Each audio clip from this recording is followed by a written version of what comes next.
ഇനി U D എഫിലെ കഴിഞ്ഞ കുറച്ച് നാളുകളെ യു ഡി എഫിൽ പലതരത്തിലുള്ള പ്രശ്നങ്ങളൊക്കെ നിലനിൽക്കുന്നുണ്ട്. അടുത്ത് എനിക്ക് തോന്നുന്നു മറ്റേ നമ്മുടെ ശശി തരൂർ ലേഖനം എഴുതി അതിന് പിന്നാലെ വന്ന അഭിപ്രായ വ്യത്യാസങ്ങളും ചർച്ചകളും ഒക്കെ അത് പിന്നീട് നേതൃത്വമൊക്കെ AICC ഒക്കെ ഇടപെട്ടു, അതിനെയെല്ലാം സെറ്റാക്കി മാറ്റി. പക്ഷേ ഇപ്പോൾ ഈ നമ്മുടെ ദീപാദാസ് മുൻഷി ഇവിടെ കൂടിക്കാഴ്ച നടത്താനായിട്ട് എത്തിയിട്ടുണ്ട്. അപ്പോൾ ഇന്നലെ ഉണ്ടായിരുന്നു, ഇന്നും ഘടകകക്ഷികളുമായി AICC general secretary Deepa Das Munshi കൂടിക്കാഴ്ചയൊക്കെ നടത്തുന്നുണ്ട്. ഇതിലെ ഏറ്റവും പ്രധാനപ്പെട്ട കാര്യം ഘടകകക്ഷികൾ ഇപ്പോൾ RSPയും മുസ്ലിം ലീഗും ഒക്കെ, പ്രത്യേകിച്ച് ലീഗൊക്കെ ഈ വിഷയത്തിൽ കോൺഗ്രസിലുണ്ടായ പടലപ്പിണക്കങ്ങളിൽ നേതാക്കൾ ഒരു വിഷയത്തിൽ പല പ്രതികരണങ്ങൾ നടത്തുന്നതിലൊക്കെ കടുത്ത ആശങ്ക രേഖപ്പെടുത്തുന്നു. പലപ്പോഴും പത്രസമ്മേളനം അടക്കം നടത്തി ഈ വിഷയമൊക്കെ ഉന്നയിച്ചതാണ്. അപ്പോൾ ഈ ആശങ്കകളൊക്കെ നിലനിൽക്കുന്ന ഒരു സാഹചര്യത്തിലാണ് ഹൈക്കമാൻഡുമായി ചർച്ച നടത്തണം എന്നൊരു ആവശ്യം അവർ ഉന്നയിച്ചതും. അപ്പോൾ ഇന്ന് ഘടകകക്ഷികളുമായിട്ടും RSPയുമായിട്ടും അതുപോലെ തന്നെ ലീഗുമായിട്ടൊക്കെ ദീപാദാസ് മുൻഷി ചർച്ച നടത്തുന്നുണ്ട്. ബിനിൽ ലീല സാബുണ്ട് നമുക്കിപ്പം തിരുവനന്തപുരത്ത് നിന്ന്. ബിനിൽ, ഘടകകക്ഷികളുമായി ഇന്ന് ദീപാദാസ് മുൻഷി ചർച്ച നടത്തുന്നുണ്ട്. ഈ കോൺഗ്രസിൽ ഉണ്ടായ പടലപ്പിണക്കങ്ങൾ അതൊക്കെ അവസാനിപ്പിക്കും, ഇനി അത്തരത്തിലുള്ള സംഭവങ്ങൾ ഉണ്ടാകില്ല എന്നൊരു ഉറപ്പാകുമോ ദീപാദാസ് മുൻഷി ഇന്ന് ഘടകകക്ഷികൾക്ക് നൽകുക? ഒപ്പം തന്നെ ഈ സീറ്റ് വിഭജനം അടക്കം നേരത്തെ ആകണം, അതിൽ വേഗത കൂട്ടണം എന്നൊരു ആവശ്യം കൂടി ഘടകകക്ഷികൾ ഉന്നയിച്ചിരുന്നല്ലോ. അപ്പോൾ അതും ഈ ചർച്ചയുടെ വിഷയമാകാൻ സാധ്യതയുണ്ടോ ബിനിൽ?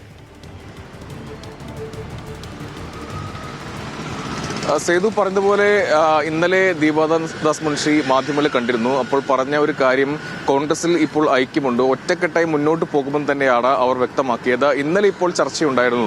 പ്രത്യേകിച്ച് ഈ ഘടകകക്ഷികൾ ആവശ്യപ്പെട്ടത്, കോൺഗ്രസിൽ വലിയ പ്രശ്നങ്ങൾ സമീപകാലത്ത് ഉണ്ടായിരുന്നു, അത് UDFനെ ആകെ പ്രശ്നമാക്കും, അല്ലെങ്കിൽ തെരഞ്ഞെടുപ്പ് വരികയാണ്. ആദ്യം തദ്ദേശ തെരഞ്ഞെടുപ്പാണ്, അതിനുശേഷം നിയമസഭാ തെരഞ്ഞെടുപ്പ് വരുന്നുണ്ട്. അങ്ങനെ തെരഞ്ഞെടുപ്പുകൾ വരുമ്പോൾ കോൺഗ്രസിലുള്ള പ്രശ്നങ്ങൾ UDFനെ ബാധിക്കുമെന്നൊരു ആശങ്ക ഈ ഘടകകക്ഷികൾക്കുണ്ടായിരുന്നു. പ്രത്യേകിച്ച് ലീഗിനുണ്ടായിരുന്നു.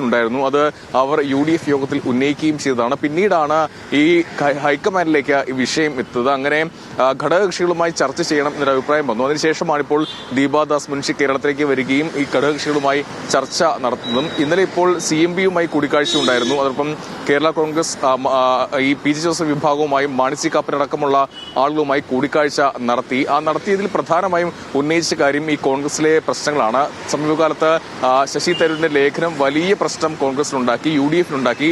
അന്ന് UDFിൽ പ്രധാനമായും ലീഗ് അതിനെ എതിർക്കുകയും പരോക്ഷമായി വിമർശിച്ച് കുഞ്ഞാലിക്കുട്ടി വാർത്താ സമ്മേളനം വരെ നടത്തുകയും ചെയ്തതാണ്. അത് വലിയ ഗുരുതരമായ പ്രശ്നം UDFിന് ഉണ്ടാക്കും എന്നൊരു ആശങ്ക ഈ ഘടകകക്ഷികൾക്കുണ്ടായിരുന്നു. അതുകൊണ്ട് തന്നെയാണ് ഒരു ചർച്ച ഇക്കാര്യത്തിൽ വേണം, ഹൈക്കമാൻഡ് ഇടപെട്ട് ഒരു പ്രശ്നം രമ്യതയിൽ അവസാനിപ്പിച്ച് കോൺഗ്രസ് ഒറ്റക്കെട്ടായി മുന്നോട്ട് പോകാൻ നടപടി വേണം എന്നൊരു ആവശ്യം ഘടകകക്ഷികൾ മുന്നോട്ട് വെച്ചത്.